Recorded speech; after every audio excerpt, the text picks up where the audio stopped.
going on, world? I'm Wesley from Aconnectiontv, the network, the one channel on YouTube where we actually adopt similar connections despite our differences. And I'm here to talk to y'all about love and hip hop cuffed up. We start this particular episode off with Joseline going to Stevie J to complain at the fact that she ain't really feeling Mimi. And she don't know why he wanted her to talk to Mimi, and Mimi wanted a fucking apology, and she ain't fucking apologizing, and so forth and so on, and yada yada yada yada yada yada yada. Then Stevie J's like, oh look, I don't want to hear all that. We in a zen moment. Can we fall in love? Can we love the era? Can we love the aura? And just breathe the air and just, you know, be happy. Joseline's like, what? What are you talking about? No, I want to talk about Mimi. Stevie J says, I can't drink and I can't smoke anymore, and I want you to be on this ride with me. Joseline like, look, this ain't my problem. I can drink and smoke and do all the stuff I want to do. I don't know why I have to, you know, do what you doing. This ain't my life, this your life. But he's like, all right, well, I'm gonna try for my husband and be there for my husband. But I'm just like, Joseline, if you love the man, you obviously see this behavior is causing him problems. Try to work it out. Just look at the reunion last year. Look at what you did. Like, just work it out. Try to work it out, Joseline. We get into Kina and her sweaty ass nose on a post-confessional. I wasn't understanding this because she had the baby. So, in my mind, is the side nipple. You see this, she got a side nipple. It's like, whoever styled her for this post-confessional did not do too well. Because I was trying to figure out what was going on. Why was she sweating so bad? And why is the nipple out? I was confused. Because Kina always looked boss. But I don't know what's going on this season.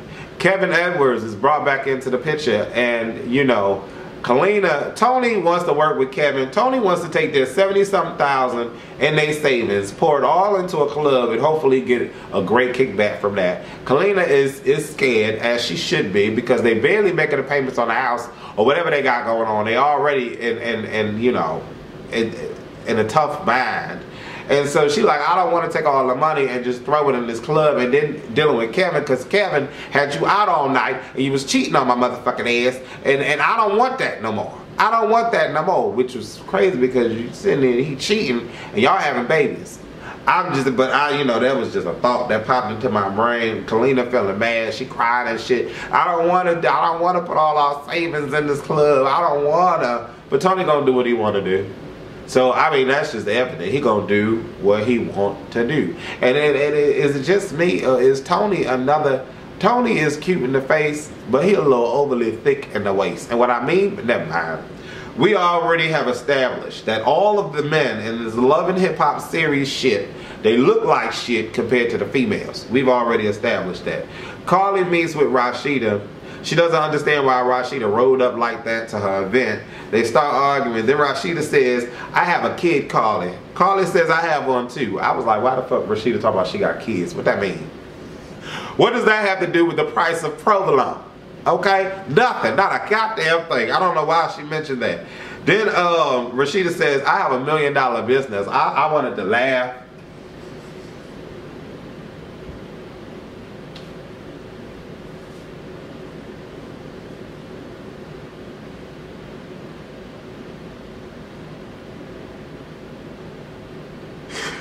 I'm laughing now, so I mean, I can laugh now, but I'm laughing now because when Rashida said she had $1 million business, I said, girl, where? Then Kalie read felt the same way as I did. She said, what, from your house? I said, you better go ahead and say that. How you waiting all this time to get a store and you got $1 million business? You can't afford no store.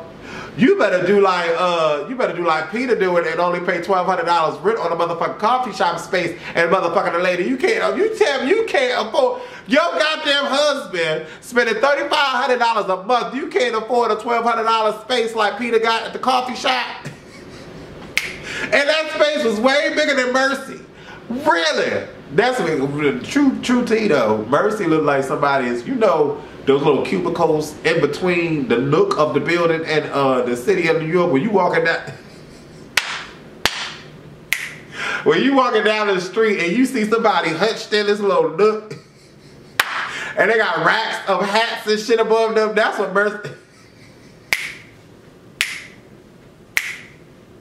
That's what Mercy look like. But I'm not shitting on the game because obviously this girl got 5 stores in Vegas, whatever she doing. More power to her, but I'm just saying, for her to have $1 million business, then they gonna call it red, come talk about, I got $1 billion.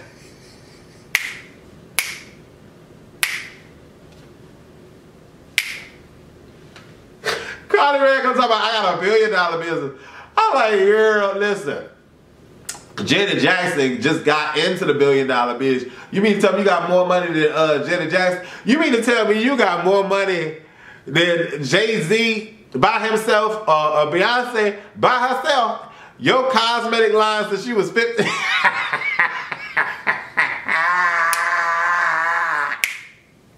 She said she had a cosmetic line since she was 15. I was like, what? Say word though. Say word. Then both these women had me dying. They had me dying laughing.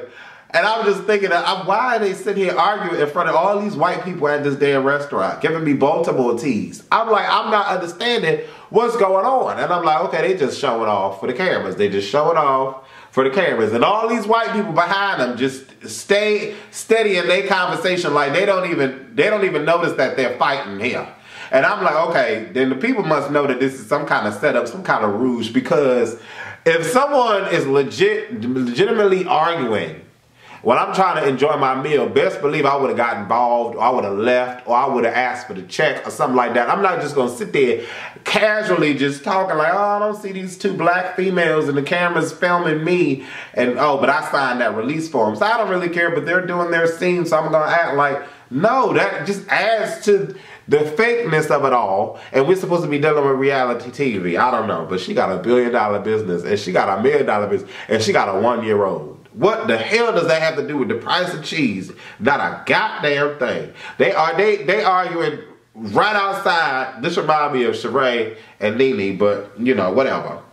Mimi visits Stevie, and you know, she explains her side of things, and you know, Stevie's like, oh my God, I can't believe it. But I love you though, I love you. You love me? Mimi like, if you were to walk outside and get hit by a bus, I'll throw flowers on your casket. That's how much I love you.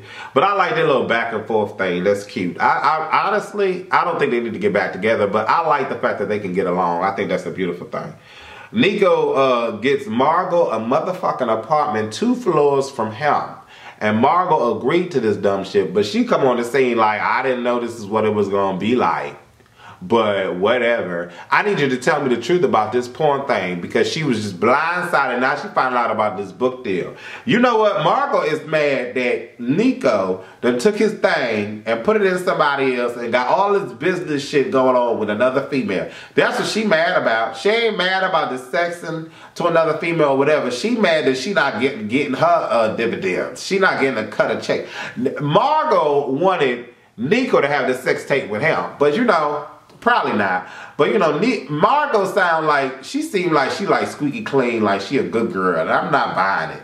Because Nico, I don't see Nico just dealing with good girls.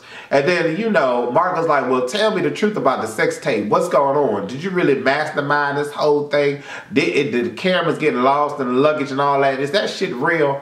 And Nico said, you know what? No, I'm going to tell you the truth because I want to save my marriage. So I'm going to tell it like a T.I. is. And Mimi orchestrated the whole thing. I said, I don't believe that. I don't believe that. I don't believe that. I don't. I don't know why I don't, but I just don't. I don't know Mimi from a hole in the wall. But what I will say though is that what I can believe is that they both orchestrated the whole thing. I don't think it was 100% on Mimi. And outside of that, if that's not the situation, then I would easily believe that Nico orchestrated this whole thing and blah, blah, blah, blah, blah, and coerced her. Well, you can't. She grown. You can't coerce her into doing anything she don't want to do. But kind of just said flat out, this is what we need to do and this is how we're going to make that money. I'm on a lean on that side. I don't believe Nico.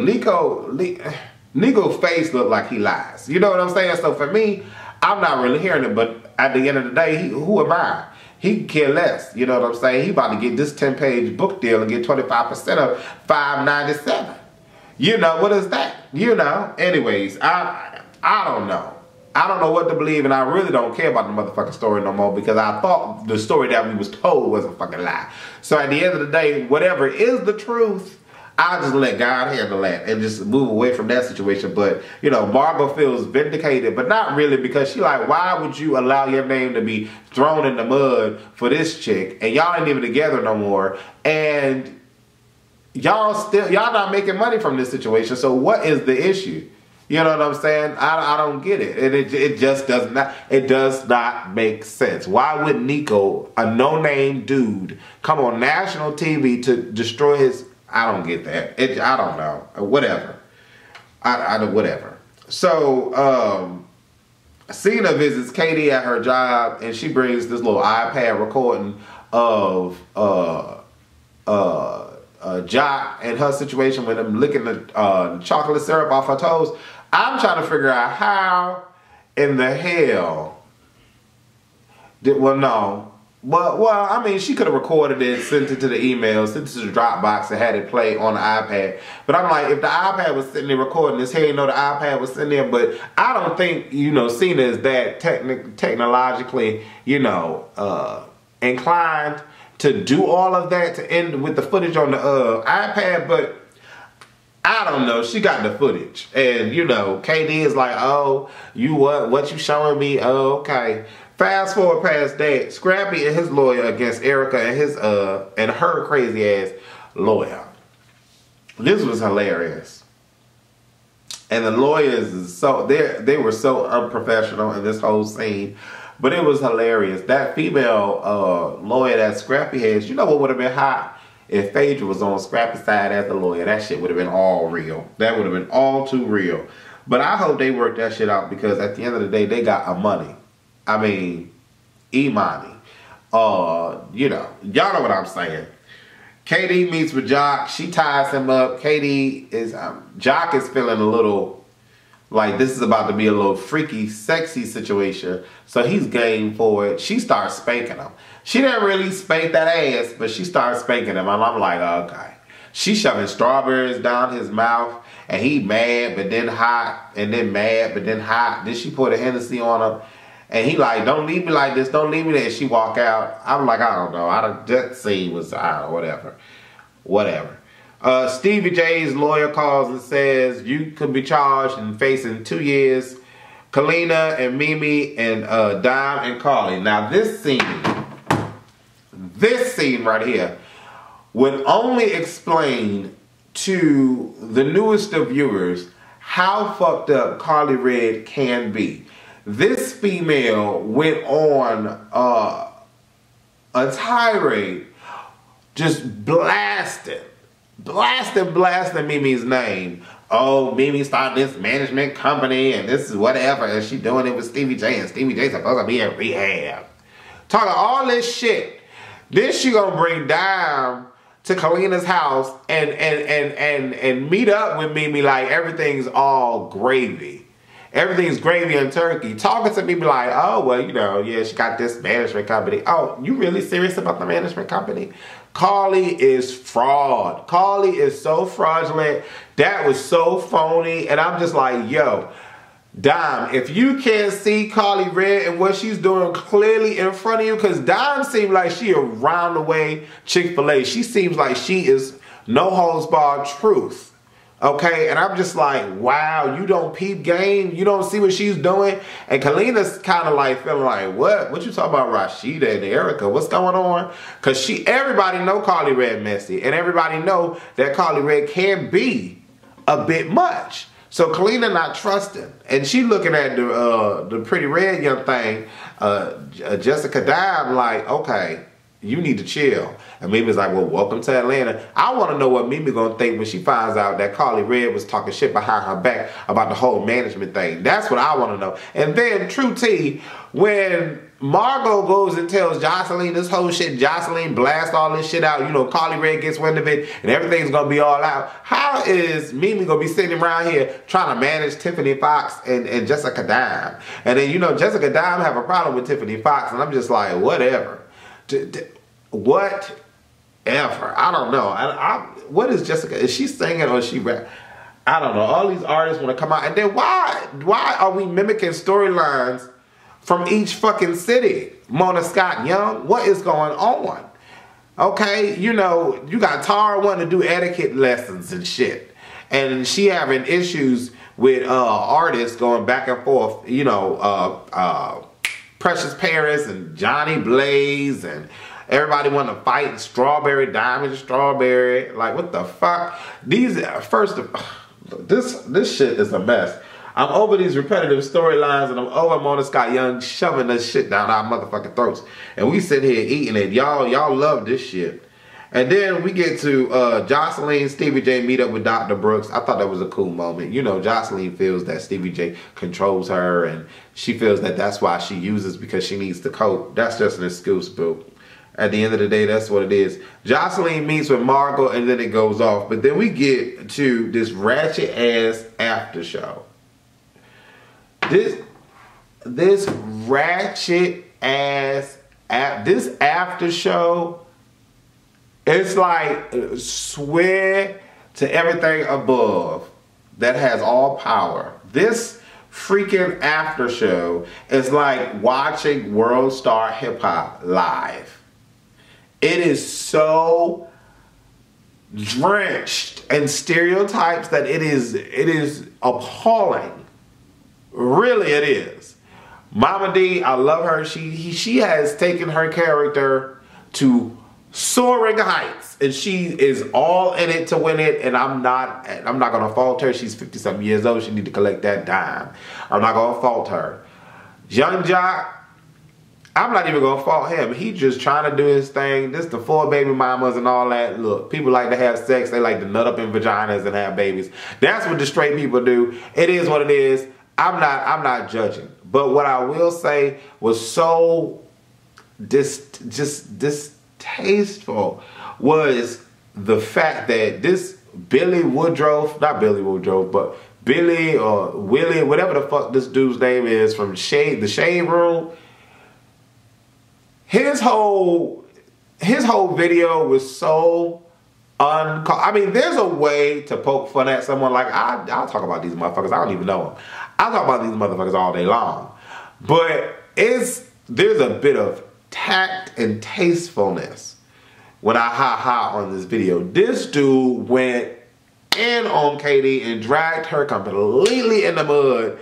And I'm like, and Jock just has to sit there and listen to this shit. And he just sitting there shaking his head like, what am I supposed, like, why am I, like, and then you have the Tony Rock dude or whatever, his ugly ass, gonna call somebody else ugly. How you gonna call Jock ugly when your ass is ugly? These little comedic moments where they just throw these people on the screen just to make fun of these people, like, I just don't, that does not make sense to me whatsoever. And Tigger can be a bit more, I would love for him to be a bit more professional, like not even like Andy Cohen, but just be professional. Don't say, okay, we gotta go, we gotta pay some bills, we'll be back, all right, y'all. And with the hand movements, and it's just, it's really discouraging to watch the after show. You know, at least with the, with the actual show is more polished. It's polished, and we've grown accustomed to receiving what Mona Scott gives us on this freaking show. Not saying a lot, but we've grown accustomed. But this after show is a complete piss of a mess. And I, for one, either think we need a whole new outlook and makeup for the show, or we need a whole new host. Or let's not do these live tweets and these live Facebooks. Let's get this shit pre-screened. Okay, because I'm sure when people call Andy Cohen, their questions are pre-screened before they even, you know, air the shit out. And I'm just like, why are we reading, why, like, I just, oh God. Yeah, I mean, Young Jock is a good sport. He really is. And you know, True T, Young Jock and Mama D look like brother and sister. I'm Wesley from Aconnectiontv, the network. Let me know what you thought about this particular show and debacle of a mess, and leave your comments below. Do me a favor also, be sure to go check out and view Culture Club 26, okay? Very intense episode, and a lot of you guys had a lot to say about the episode, but if you did not see it, go catch it. I'm Wesley. Thank you for watching. Deuces.